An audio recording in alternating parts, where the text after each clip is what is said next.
are going to proceed to the second session of relation, the third virtue of navigatorship.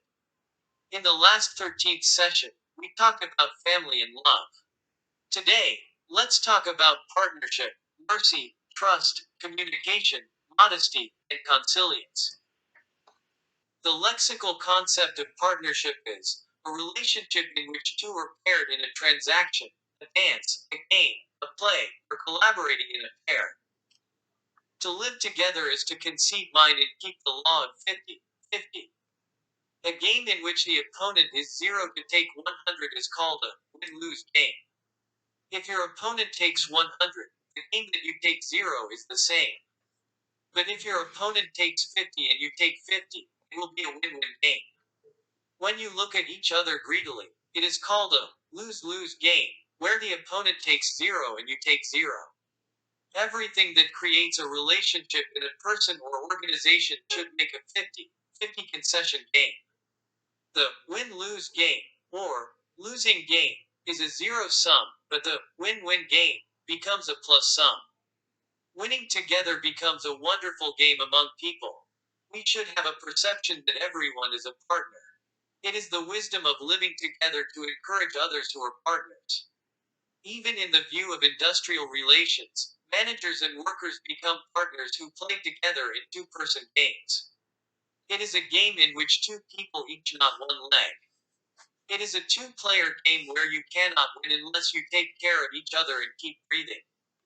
This is not only labor relations, but also the principle common to all relationships such as peer relationships, subordinates relationships, parental relationships, parent-child relationships, customer relationships, and relationships with competitors. A word of encouragement when you are in trouble is tear gas touched by the other party. Thank you for staying with me, the couple said. Son, you can do it well. Fighting. This is a beautiful word that makes the world warm. From now on, let's take a habit of encouraging even a little thing. For anyone who thinks life is zero sum, everyone seems to be a competitor. They think, I will die if I do not win them. However, the person who sees life as a relationship of cooperation or a partner is different. They think, I live this way because of them. In the workplace, if a corporate president considers employees as important persons who make money for him, and employees are grateful to the president, who has made it possible for them to work in difficult times, partnership can naturally be maintained. This is also true in the relationships among departments, among teams, and among individuals. The force of two that cooperate with each other is stronger than one. The top is not the strongest, but the one with the greatest ability to form a united front. Ubuntu. It means, I am because you are, in the African Bantu tribe. An anthropologist suggested children of an African tribe a present for the first child arriving. But the children did not want to go first, but they went hand in hand and ate it together. Anthropologists asked why they went together when one could go first. The children said, how can one person be happy while everyone else is sad? It is widely known that President Nelson Mandela has often emphasized. The lexical concept of mercy is the benefit of being dearly loved and pitied or considered so. The future of mankind is dark, unless we restore mercy, the prop of all things in the world. Restoration of compassion has been recommended in the past as the virtues of religious people. But now mercy has become an indispensable request for mankind to survive. It is more urgent to teach mercy, rather than competition, to go ahead. The more difficult a situation you are in, the more you will have to build up a good career that cares for the harder ones than you. And we must forgive others. If you hold anger in your heart, it is like you are biting poison. It is like you want the other party to die while you are biting poison. Everything is due to my fault, and it is the way of living to get return as much as you have given mercy. Even though it does not appear directly, it appears as a good deed for anyone. Sharing is not only good for others, but gives joy to those who share. Sharing is the key to longevity by letting endorphins come out of the body and endure disease. It is the content of a Chinese proverb. If you want to be happy for an hour, take a nap. If you want to be happy all day, do your fishing. If you want to be happy for a month, get married.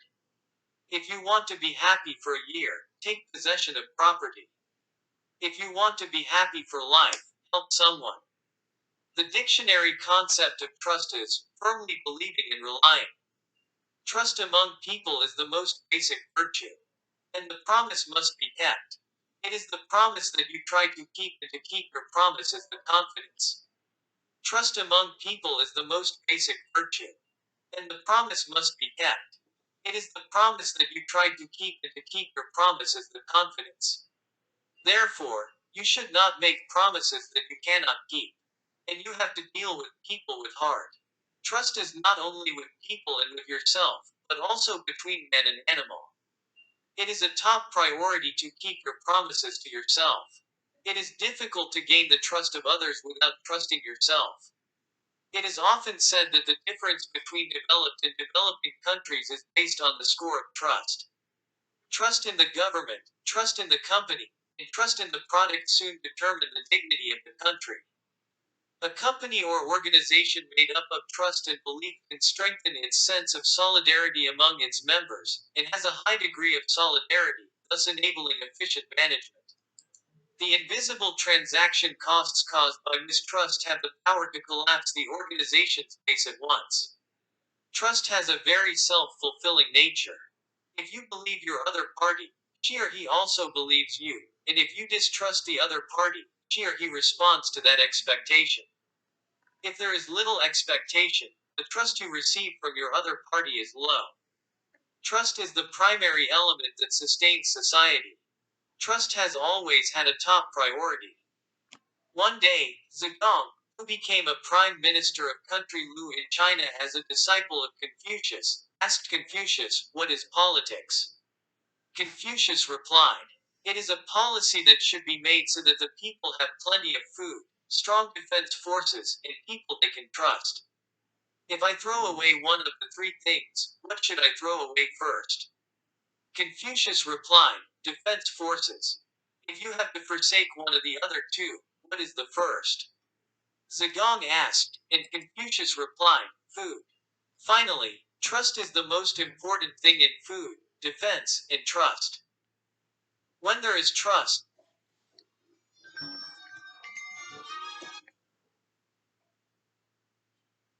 when there is trust, there is strong power. When there is no trust, there are unexpected problems. When trust is betrayed, there will be considerable difficulty. The problem of distrust in our society is not just yesterday's or today's. A society that has lost trust is uneasy. Trust is the foundation of human relations in our society where we live in relationships. Being able to walk the streets with ease, driving along complex roads is possible because of mutual trust. Trust which beliefs, stability, consistency, and predictability is the component that affects our lives. It also acts as an adhesive that binds people together. It takes a long time to build trust, but it is instantaneous to fall down. The lexical concept of communication is the idea or meaning that you have is in common. Communication serves as a passage connection among people. Through communication, individuals and organizations are connected and the world is running properly. Without communication, relationships are not formed. Therefore, the basis of human relations is communication. Life is also a claim, not an ownership. If you want something, you have to ask for it. The Bible says, "Knock, then it will open." To take a taxi on the street, you must act to catch a taxi. Raise your hand or call the taxi.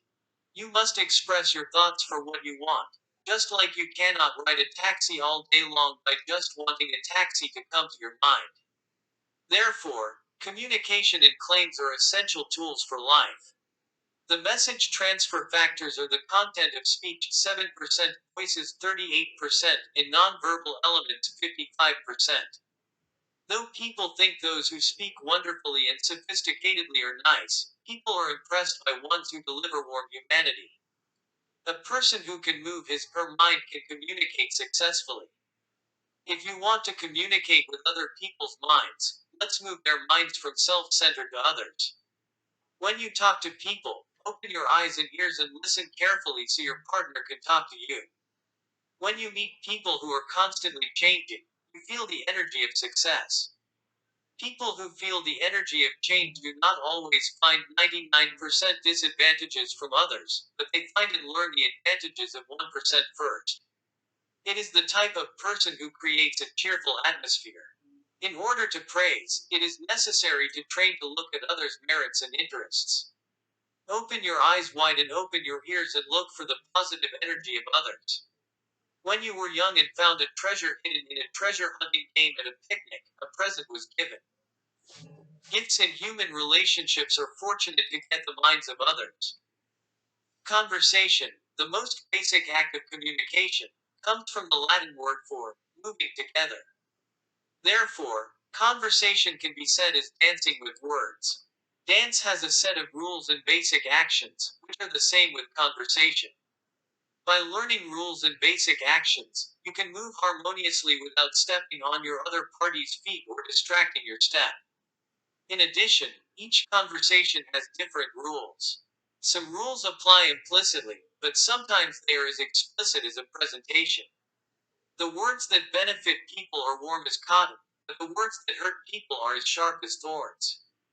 If a word is used well, it is like 1,000 gold, and if a word hurts a person, it hurts like a knife. Human relations are a series of processes in which different people meet and acknowledge each other.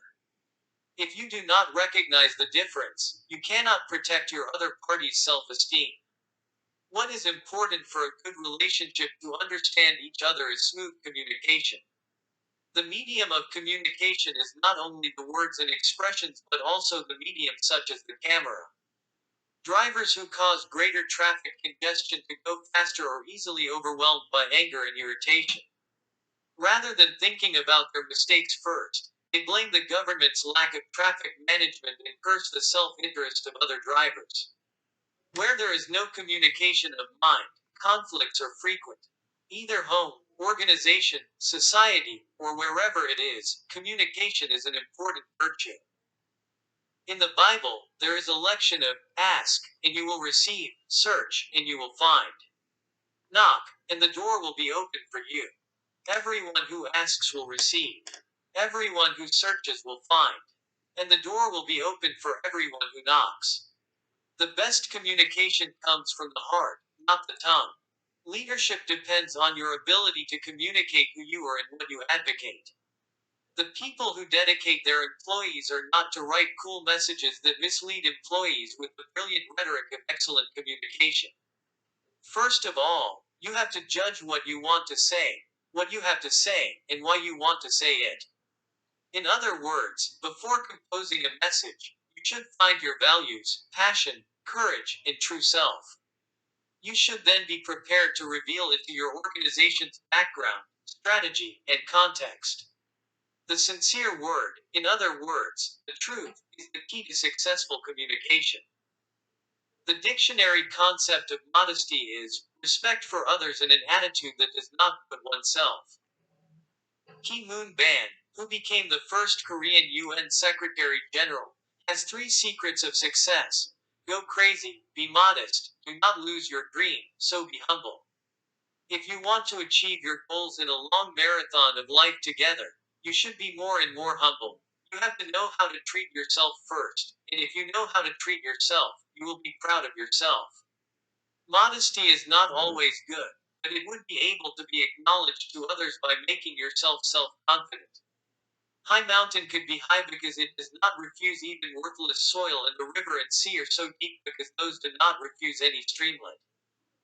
The Economist magazine in the United Kingdom asked world scholars what mankind will reflect in the 20th century and what virtues it should have in the 21st century.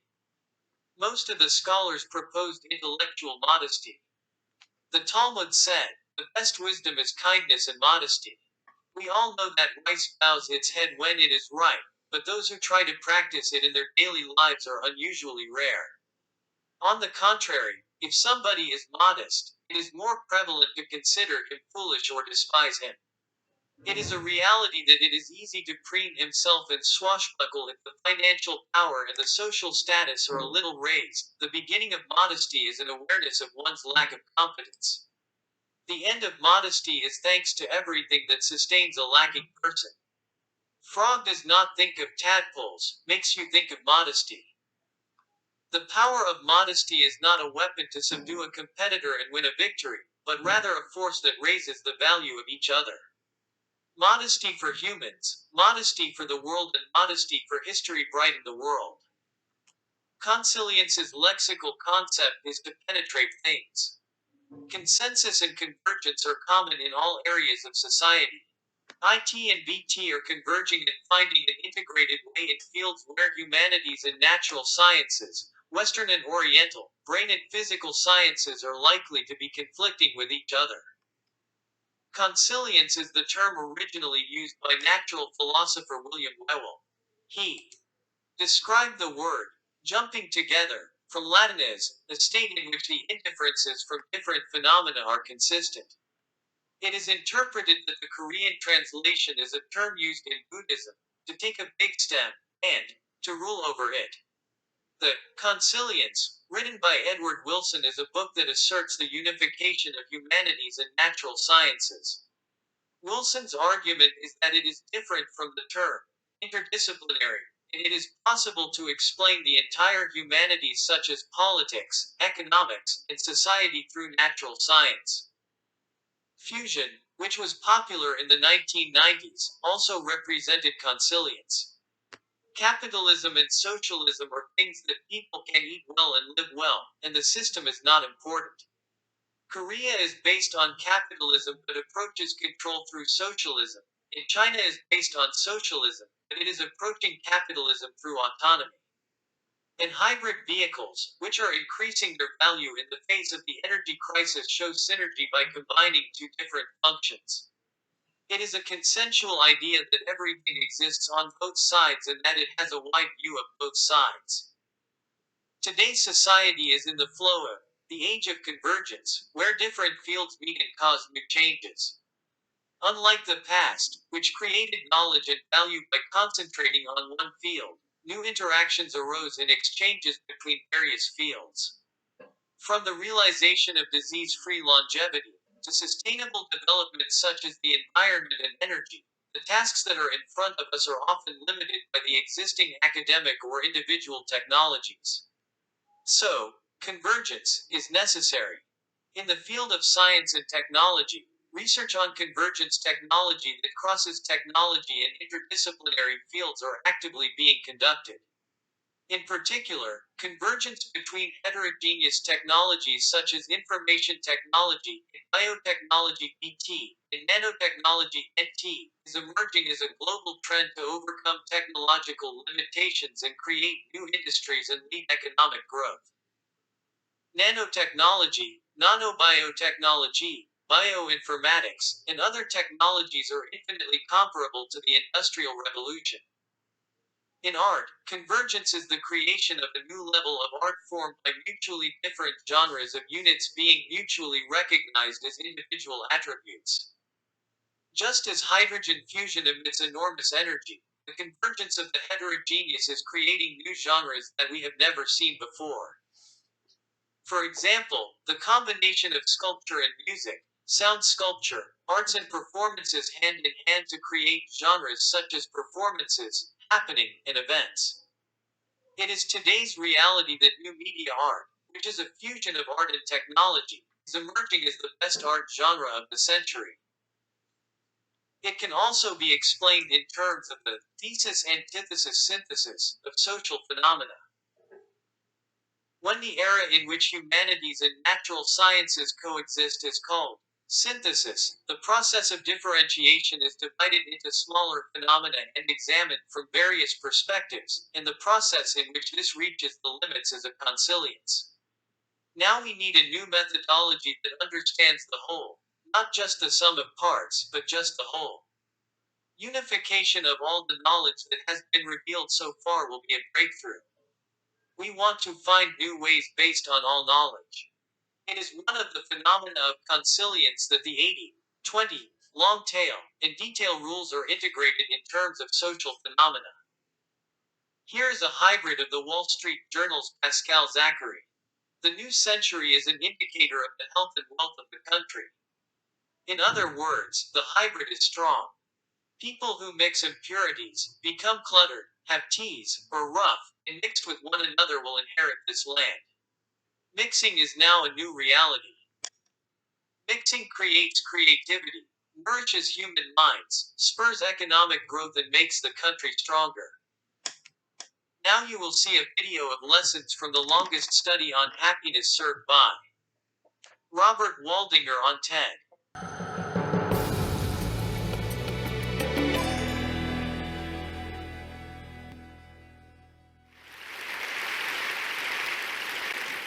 What keeps us healthy and happy as we go through life? If you were going to invest now in your future best self, where would you put your time and your energy? There was a recent survey of millennials asking them what their most important life goals were. And over 80% said that a major life goal for them was to get rich. And another 50% of those same young adults said that another major life goal was to become famous. And we're constantly told to lean into work, to push harder and achieve more. We're given the impression that these are the things that we need to go after in order to have a good life. Pictures of entire lives, of the choices that people make and how those choices work out for them, those pictures are almost impossible to get. Most of what we know about human life, we know from asking people to remember the past. And as we know, hindsight is anything but 20/20. We forget vast amounts of what happens to us in life, and sometimes memory is downright creative. But what if we could watch entire lives as they unfold through time? What if we could study people from the time that they were teenagers all the way into old age to see what really keeps people happy and healthy? We did that. The Harvard study of adult development may be the longest study of adult life that's ever been done. For 75 years, we've tracked the lives of 724 men. Year after year, asking about their work, their home lives, their health, and of course, asking all along the way without knowing how their life stories were going to turn out. Studies like this are exceedingly rare. Almost all projects of this kind fall apart within a decade because too many people drop out of the study, or funding for the research dries up, or the researchers get distracted, or they die, and nobody moves the ball further down the field. But through a combination of luck and the persistence of several generations of researchers, this study has survived. About 60 of our original 724 men are still alive, still participating in the study, most of them in their 90s. And we are now beginning to study the more than 2,000 children of these men. And I'm the fourth director of the study. Since 1938, we've tracked the lives of two groups of men. The first group started in the study when they were sophomores at Harvard College. They all finished college during World War II, and then most went off to serve in the war. And the second group that we've followed was a group of boys from Boston's poorest neighborhoods. Boys who were chosen for the study specifically because they were from some of the most troubled and disadvantaged families in the Boston of the 1930s. Most lived in tenements, many without hot and cold running water. When they entered the study, all of these teenagers were interviewed, they were given medical exams. We went to their homes and we interviewed their parents. And then these teenagers grew up into adults who entered all walks of life. They became factory workers and lawyers and bricklayers and doctors. one president of the United States. Some developed alcoholism. A few developed schizophrenia. Some climbed the social ladder from the bottom all the way to the very top. And some made that journey in the opposite direction. The founders of this study would never in their wildest dreams have imagined that I would be standing here today, 75 years later, telling you that the study still continues. Every 2 years, our patient and dedicated research staff calls up our men and asks them if we can send them yet one more set of questions about their lives. Many of the inner city Boston men ask us, "Why do you keep wanting to study me? My life just isn't that interesting." The Harvard men never asked that question.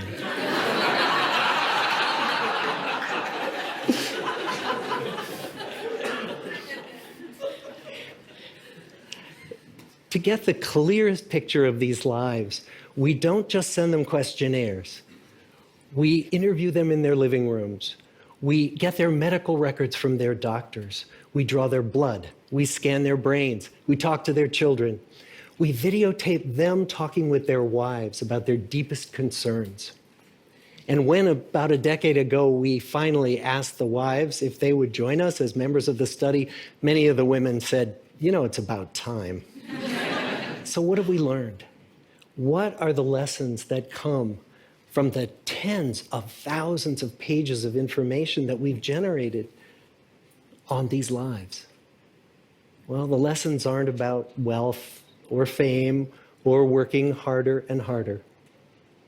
The clearest message that we get from this 75-year study is this: good relationships keep us happier and healthier, period. We've learned 3 big lessons about relationships. The first is that social connections are really good for us and that loneliness kills. It turns out that people who are more socially connected to family, to friends, to community are happier, they're physically healthier, and they live longer than people who are less well connected. And the experience of loneliness turns out to be toxic. People who are more isolated than they want to be from others find that they are less happy, their health declines earlier in midlife, their brain functioning declines sooner, and they live shorter lives than people who are not lonely. And the sad fact is that at any given time, more than 1 in 5 Americans will report that they're lonely. And we know that you can be lonely in a crowd and you can be lonely in a marriage. So the second big lesson that we learned is that it's not just the number of friends you have, and it's not whether or not you're in a committed relationship, but it's the quality of your close relationships that matters. It turns out that living in the midst of conflict is really bad for our health. High conflict marriages, for example, without much affection, turn out to be very bad for our health, perhaps worse than getting divorced. And living in the midst of good, warm relationships is protective. Once we had followed our men all the way into their 80s, we wanted to look back at them at midlife and to see if we could predict who was going to grow into a happy, healthy octogenarian and who wasn't. And when we gathered together everything we knew about them at age 50, it wasn't their middle-aged cholesterol levels that predicted how they were going to grow old. It was how satisfied they were in their relationships. The people who were the most satisfied in their relationships at age 50 were the healthiest at age 80. And good, close relationships seem to buffer us from some of the slings and arrows of getting old. Our most happily partnered men and women reported in their 80s that on the days when they had more physical pain, their moods stayed just as happy. But the people who were in unhappy relationships, on the days when they reported more physical pain, it was magnified by more emotional pain. And the third big lesson that we learn about relationships and our health is that good relationships don't just protect our bodies, they protect our brains. It turns out that being in a securely attached relationship to another person in your 80s is protective, that the people who are in relationships where they really feel they can count on the other person in times of need, those people's memories stay sharper longer. And the people in relationships where they feel they really can't count on the other one, those are the people who experience earlier memory decline.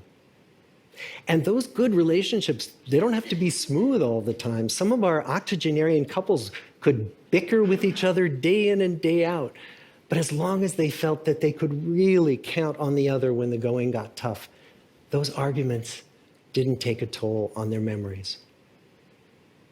So, this message that good, close relationships are good for our health and well-being, this is wisdom that's as old as the hills. Why is this so hard to get and so easy to ignore? Well, we're human. What we'd really like is a quick fix, something we can get that'll make our lives good and keep them that way. Relationships are messy and they're complicated, and the hard work of tending to family and friends, that's not sexy or glamorous. It's also lifelong. It never ends. The people in our 75-year study who were the happiest in retirement were the people who had actively worked to replace workmates with new playmates. Just like the millennials in that recent survey, many of our men, when they were starting out as young adults, really believed that fame and wealth and high achievement were what they needed to go after to have a good life. But over and over these 75 years, our study has shown that the people who fared the best were the people who leaned into relationships with family, with friends, with community. So what about you? Let's say you're 25, or you're 40, or you're 60. What might leaning into relationships even look like? Well, the possibilities are practically endless. It might be something as simple as replacing screen time with people time, or livening up a stale relationship by doing something new together, long walks or date nights, or reaching out to that family member who you haven't spoken to in years, because those all too common family feuds take a terrible toll on the people who hold the grudges. I'd like to close with a quote from Mark Twain. More than a century ago, he was looking back on his life, and he wrote this: "There isn't time. Have a sense of So brief is life for bickerings, apologies, heartburnings, callings to account. There is only time for loving, and but an instant, so to speak, for that. The good life is built with good relationships." Thank you. Have a sense of responsibility to a person you have a relationship with, to have a happy and good relationship with a good person and to maintain it. The bond with the family provides a feeling of emotional stability and a support to grow into a trustworthy person. Love yourself and love others in the world. Cooperate with nature, humans, and the world with 50-50 rule. Have compassion to donate about 10% of income or time. It is based on trust and belief among people. You practice habits of communication and listening to others. Modesty is the basis for relationships among people. It is a controversial thought, not a dichotomous, black and white logic.